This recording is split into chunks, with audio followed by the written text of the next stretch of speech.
భయ్యా నేను చూసిన సినిమా పేరు గామే. ఈ సినిమా లవడాలో హామీ బొక్కలో ఉంది భయ్యా. సినిమా నిజం చెప్పాలంటే ఒక స్క్రీన్ ప్లే బాగాలేదు, డైరెక్షన్ బాగాలేదు, 2 గంటల సేపు కూర్చోబెట్టారు భయ్యా. ఏ మాత్రం ఎక్కడ నచ్చలేదు.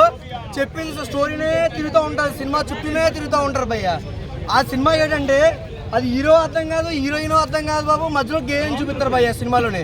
నిజంగా విశ్వక్సేన్ గారి కెరియర్లోనే ఇది one of the biggest blockbuster disaster భయ్యా. నిజంగానే ఏ మాత్రం బాగాలేదు సినిమా. అసలు గ్యాంగ్స్ ఆఫ్ గోదావరి రిలీజ్ అవుతుంది అనుకున్నాం, మంచి హిట్ సినిమా అవుతుంది అనుకున్నాం. కానీ ఇటువంటి ఒక ఫ్లాప్ సినిమా తీశారు, నిజంగా మాకైతే నచ్చలేదు భయ్యా. అంతా మంచు కొండల్లో తీశారు సినిమా అంతా. తిప్పిన చోటే తిప్పి, తిప్పిన చోటే తిప్పి, తిప్పిన చోటే తిప్పి.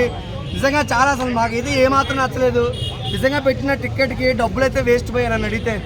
Better to watch in OTT movies, అంటే థియేటర్లో వాచ్ చేయండి.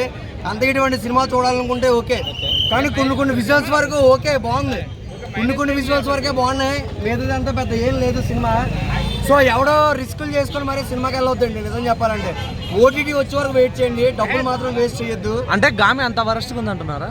పక్కా నేను ఏం చెప్తానండి, అస్సలు సినిమా బాగాలేదు, అస్సలు బాగాలేదు. పెట్టిన డబ్బులకైతే ఎక్కడ న్యాయం జరగలేదు. గ్యాంగ్స్ ఆఫ్ గోదావరి వస్తుంది, ఆ సినిమా హిట్ అయిపోతుంది, నేను ముందే చెప్తాను.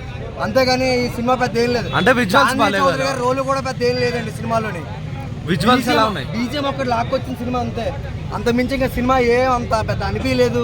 స్టోరీ లేదు, ఏమీ లేదు. ఎక్కడెక్కడ హాలీవుడ్ విజువల్స్ అయితే తీసుకొచ్చినట్టు ఉంది సినిమా మొత్తం. చెప్తాను కదా, ఆడియన్స్ ఎవరైతే చూస్తారో డబ్బులు అయితే బొక్కెట్టుకోవద్దు. నిజంగా సినిమా అంటే సూపర్ ఫ్లాప్ మూవీ అండి. విశ్వక్సేన్ గారి నిజంగా కెరియర్ లో one of the blockbuster disaster. So better to watch in movies theatre చూసుకోండి అంతే. ఇంకోటి ఏంటంటే సినిమా, ఇంకొకటి ఏంటంటే మా పేరు చెప్పి రివ్యూలో మేము ఇస్తున్నాం అని చెప్పి మా పేరు చెప్పి డబ్బులు తీసుకుంటున్నారంట. వాళ్ళు మమ్మల్ని వచ్చి అడుగుతున్నారు, మీరు ఎందుకు పాజిటివ్ చెప్పలేదు, డబ్బులు తీసుకున్నారు కదా అనేసి. మాకు ఎవడో ₹1 ఇవ్వలేదు, మేము ఎవరి దగ్గర ₹1 తీసుకోవట్లేదు. మా రివ్యూ వాళ్ళు మా పేరు చెప్పి డబ్బులు తీసుకుంటున్నారు, లేదంటే కొత్త తీపిచ్చి రివ్యూస్ చెప్పిస్తారండి. ఇది ప్రస్తుతం జరిగే ఒక దందా అయితే జరుగుతుంది. సో సినిమా అయితే పెద్ద ఏం లేదు భయ్య, మీరు అంత ఎక్స్పెక్ట్ చేసినంత అంత పెద్ద ఏం లేదు, వేస్ట్. ఇంకా దీని గురించి ఎంత తక్కువ మాట్లాడుకుంటే అంత మంచిది.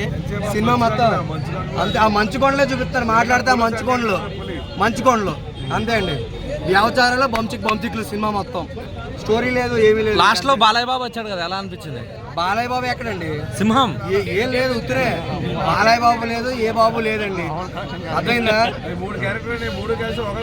దయచేసి నా ఒపీనియన్ చెప్తానండి, ఎవడో చూడొద్దండి సినిమా అసలు.